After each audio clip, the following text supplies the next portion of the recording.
Hi friends and welcome back. आज मैं आपको बताऊंगा इंग्लिश इम्प्रूव कैसे करें, इसकी क्या इंपॉर्टेंस है एविएशन में और सिंपल एंड इफेक्टिव वे में आप इसको कैसे इम्प्रूव कर सकते हैं। आइए देखते हैं। देखिए, ओवरऑल इंग्लिश इम्प्रूव करने के लिए आपको 4 सेक्शंस को टारगेट करना होगा। Listening, reading, writing and speaking skill, या जिसे बोलते हैं स्पोकन इंग्लिश। इसमें लिसनिंग एंड स्पीकिंग स्किल सबसे ज़्यादा इंपॉर्टेंट है, क्योंकि आज के डेट में इंग्लिश एक इम्पॉर्टेंट लैंग्वेज बन चुका है जॉब के पॉइंट ऑफ व्यू से। मेजॉरिटी ऑफ द इंटरव्यू में आपको इंग्लिश में ही कम्युनिकेट करना होता है। प्लस यही एक मेजर फैक्टर भी है आपके सिलेक्शन होने या ना होने में, क्योंकि कुछ स्टूडेंट्स के पास नॉलेज बहुत ज़्यादा होता है पर प्रेजेंटेशन एंड कम्युनिकेशन स्किल उतनी अच्छी नहीं होती। इसीलिए आपने कई बार सुना होगा कि वो XYZ लड़का या लड़की इतने इंटेलिजेंट थे फिर भी उनका सिलेक्शन नहीं हुआ। तो इसका एक बड़ा रीज़न कम्युनिकेशन स्किल भी हो सकता है। दूसरी तरफ कुछ स्टूडेंट्स के पास नॉलेज कम रहता है पर खुद को रिप्रेजेंट और कंडक्ट इतने अच्छे तरीके से करते हैं कि उनके सिलेक्शन के बाद दूसरों को ये यकीन नहीं होता कि इनका सिलेक्शन कैसे हो गया। तो ये दोनों पॉसिबिलिटीज हो सकती हैं और एविएशन में ये बहुत बड़ा गेम चेंजर है, क्योंकि आपके दिन के स्टार्टिंग से लेकर एंड तक आपको डिफरेंट लोगों से कम्युनिकेट करना है, चाहे वो ग्राउंड कंट्रोल हो या टावर अप्रोच, कुछ भी हो सकता है। आपको हर जगह डिफरेंट फेसेस में डिफरेंट पर्सन के साथ कम्युनिकेट करना है, वो भी सिर्फ इंग्लिश में विथ प्रॉपर फॉर्मेट और लिमिटेड टाइम फ्रेम में, जो कि काफ़ी चैलेंजिंग होता है। फॉर एग्जाम्पल, क्लियरेंस लेना, इंपॉर्टेंट इन्फॉर्मेशन नोट करना, इंस्ट्रक्शन एक्नॉलेज करना या किसी भी इमरजेंसी सिचुएशन में आपको सिर्फ इंग्लिश ही यूज़ करना है। यहाँ पे आप अपनी लोकल लैंग्वेज या कोई दूसरी लैंग्वेज यूज़ नहीं कर सकते। इसीलिए इंग्लिश फ्लुएंसी बहुत ज़्यादा मैटर करती है और यही एक स्टैंडर्ड कॉमन लैंग्वेज है एविएशन में, ताकि कोई भी कंफ्यूजन ना हो। Plus English language proficiency test pass करना होता है आपको विथ मिनिमम लेवल 4, और ये आपके CPL में एंडोर्स होना जरूरी है अगर आप फ्लाई करना चाहते हो तो। इसके बिना आप अपने लाइसेंस के प्रिविलेजेस एक्सरसाइज नहीं कर सकते, चाहे वो वैलिड PPL हो, CPL हो या ATPL हो। अब नेक्स्ट पॉइंट है कि इसे इम्प्रूव कैसे किया जाए। तो इम्प्रूवमेंट के लिए पहले आपको थोड़ा सेल्फ एनालिसिस करना होगा और समझना होगा कि आपकी इंग्लिश अभी किस लेवल पर है। मतलब हो सकता है फर्स्ट केस आपको बिल्कुल भी इंग्लिश नहीं आती हो, ना बोलने आता हो ना समझ आता हो।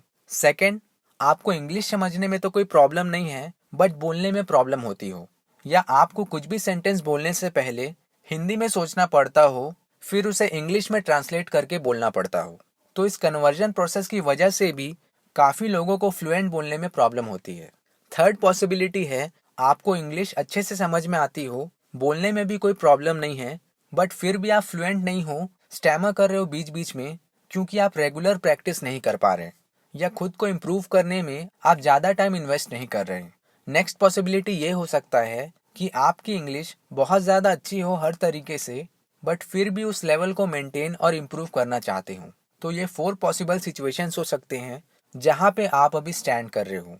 अब नेक्स्ट देखते हैं सिंपल वेज जिससे आप सारे की फैक्टर्स को टारगेट कर सकते हो। इसमें फर्स्ट पॉइंट है, आप ये हैबिट बना लो कि आपको एक आर्टिकल डेली रीड करना है बोल बोल कर। मतलब मन में नहीं पढ़ना है, आपको जोर जोर से बोल कर पढ़ना है। और ये आर्टिकल आप किसी इंग्लिश न्यूज़पेपर, अपनी फेवरेट वेबसाइट या आपके पास जो भी बुक है उसे पढ़ सकते हो। यहाँ पे कंटेंट पे फोकस करने की ज़रूरत नहीं है, बस आपको लाउड रीडिंग करना है। इससे आपकी स्टैमरिंग की प्रॉब्लम, वर्ड प्रोनाउंसिएशन और रीडिंग स्किल तीनों इम्प्रूव होगी ओवर टाइम। प्लस इससे आपकी जो भी दबी हुई आवाज़ है, जैसे कुछ लोग क्या बोलते हैं वो क्लियरली समझ में नहीं आता, तो रीडिंग करने से आपकी आवाज़ खुलकर बाहर आएगी। क्योंकि जनरली हम सबको आदत रहती है मन में रीड करने की, लेकिन सेम चीज़ को आपको लाउडली रीड करने बोला जाए तो कई बार फ्लुएंटली बोलने में प्रॉब्लम होती है। इसीलिए आप पढ़ाई करते टाइम बिल्कुल वैसे ही पढ़िए जैसे पढ़ रहे हैं, बट 5 to 10 मिनट्स टाइम निकाल कर एटलीस्ट एक आर्टिकल डेली ज़ोर ज़ोर से पढ़ने की कोशिश करें। सेकेंड पॉइंट, आप इंग्लिश मूवीज़ देखो विद सबटाइटल्स। इससे आपकी listening, comprehension and speaking skill तीनों इम्प्रूव होगी। प्लस न्यू वर्ड्स और डिफरेंट एक्सेंट से भी आप फेमिलियर होते जाओगे कि डिफरेंट सिचुएशंस में कैसे कम्युनिकेट किया जाता है। तो आप ट्राई कीजिए कि कोई भी इंग्लिश मूवी, न्यूज़, सीरियल या यूट्यूब वीडियोस देखो ऑन रेगुलर बेसिस। या सबसे अच्छा आप एयर क्रैश इन्वेस्टिगेशन देखो, तो इससे आपका एविएशन नॉलेज और इंग्लिश दोनों इम्प्रूव होगा। नेक्स्ट पॉइंट है आपको एटलीस्ट बेसिक ग्रामर रूल्स पता होने चाहिए, जैसे प्रेजेंट, पास्ट और फ्यूचर टेंस कैसे यूज़ किया जाता है डे टू डे लाइफ में। और इसके लिए आप कोई भी ग्रामर बुक रेफर कर सकते हो अपने हिसाब से, क्योंकि मार्केट में बहुत से बुक्स अवेलेबल हैं, या काफ़ी सारी फ्री वेबसाइट और यूट्यूब चैनल्स भी हैं जिन्हें आप रेफर कर सकते हो। और यहाँ पे एक इम्पॉर्टेंट पॉइंट कि उन कोर्सेज को आप कभी मत लें जो 24 आवर्स या 3 to 4 डेज में फ्लुएंट इंग्लिश सिखाने का क्लेम करते हैं, because you cannot build in one day. आपको कोई भी स्किल डेवलप करना है तो उसके लिए आपको टाइम देना ज़रूरी है, और धीरे धीरे ही आप किसी चीज़ में इम्प्रूव कर सकते हो, क्योंकि मेहनत का कोई शॉर्टकट नहीं है। प्लस यहाँ पे आपको एकदम परफेक्ट इंग्लिश या परफेक्ट नॉलेज होने की ज़रूरत नहीं है। जो भी basic sentence, correct form of verb, noun, article, preposition, conjunction जो भी यूज़ किए जाते हैं, ये सब एटलीस्ट आपको पता होना चाहिए। अगर नहीं भी पता है तो ये रेगुलर आर्टिकल रीडिंग और मूवीज़ देखने से ऑटोमेटिकली आपको पता चलता जाएगा कि कौन सा वर्ड किस फॉर्म में कहाँ यूज़ किया जाता है। और प्रैक्टिस करते करते एक टाइम बाद आपको सिर्फ सेंटेंस पढ़कर ही पता चल जाएगा कि कहाँ पर एरर है। नेक्स्ट पॉइंट, आप जब भी कोई न्यू वर्ड सीखते हो तो उसका मीनिंग आप तुरंत डिक्शनरी में या ऑनलाइन फाइंड कर लेते हो, which is perfectly fine. But सिर्फ इतना ही काफ़ी नहीं है, क्योंकि ऐसा करने से उस वर्ड का मीनिंग आपको लॉन्ग ड्यूरेशन तक याद नहीं रहता, और नेक्स्ट टाइम आपको फिर से उस वर्ड का मीनिंग देखना पड़ता है।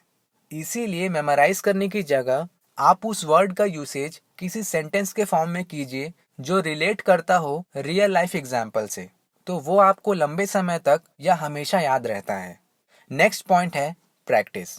मतलब आपने ग्रामर भी सीख लिया, लिसनिंग एंड रीडिंग स्किल भी आपकी परफेक्ट है, बट अब आपको इसे प्रैक्टिकली अप्लाई करना होगा, क्योंकि इसके बिना स्पोकन इंग्लिश इनकम्प्लीट है और आप डेवलप कर ही नहीं सकते।